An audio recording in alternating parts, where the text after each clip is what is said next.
Regarde comme c'est gourmand. Ce que je vais faire, je vais rajouter un petit peu de fromage encore, parce qu'il n'y en a jamais assez. Je vais laisser fondre encore 2 minutes au four.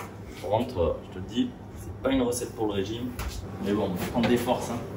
Allez hop, là j'enquille ça 2 minutes, ça va très bien.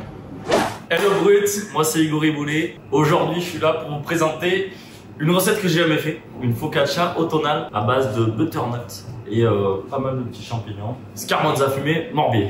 Donc pour la base à la focaccia, c'est simple, on va prendre de la farine, là c'est la farine 00, donc farine pour les pizzas et tout ça. Là ici de la semoule de blé dur. Les chefs aussi on a des anti-sèches. 300 g de farine et 150 g de semoule. Il y a pas mal de sel, 10 g. Une cuillère à soupe de sucre avec de la levure de boulangerie, 15 g. Et ça je vais la réhydrater avec de l'eau tiède.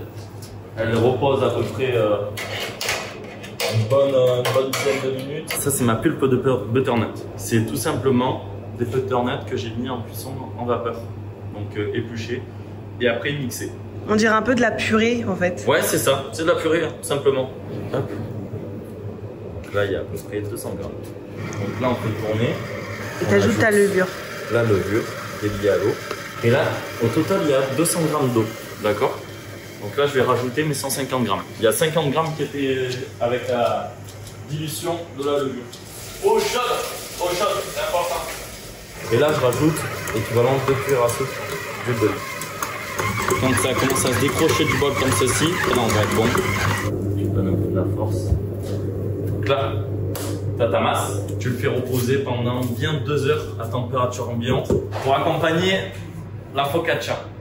J'ai pris un butternut, bien sûr.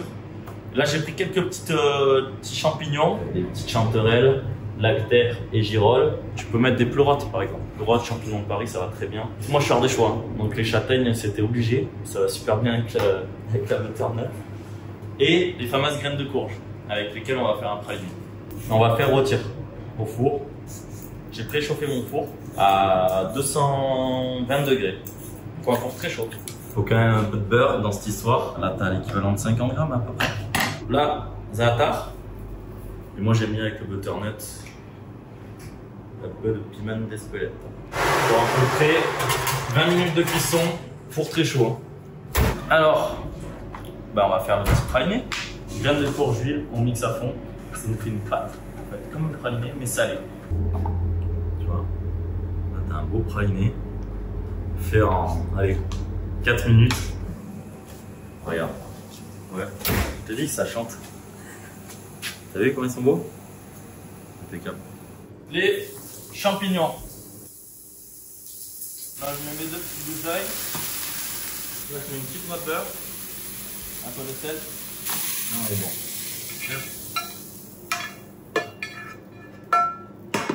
On va tailler notre morbier.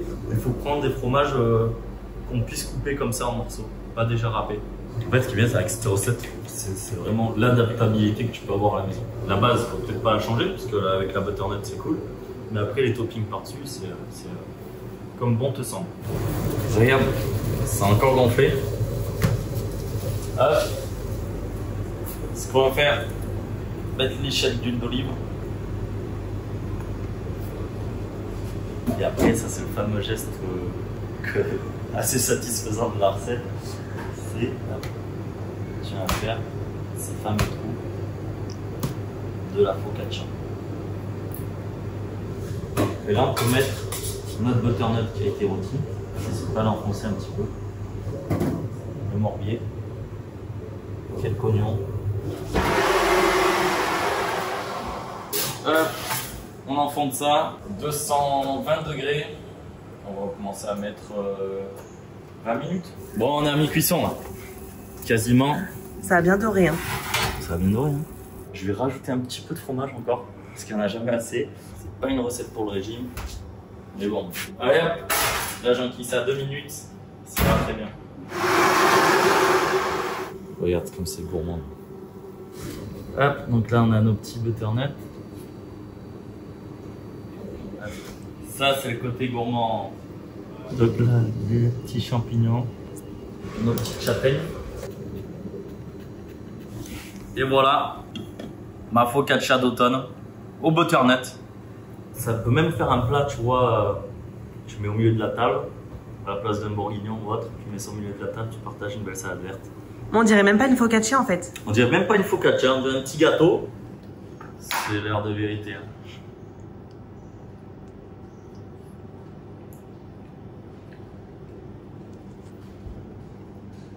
Ouais, ça envoie du bois ça. Maintenant, plus qu'à reproduire à la maison. Allez, bon appétit!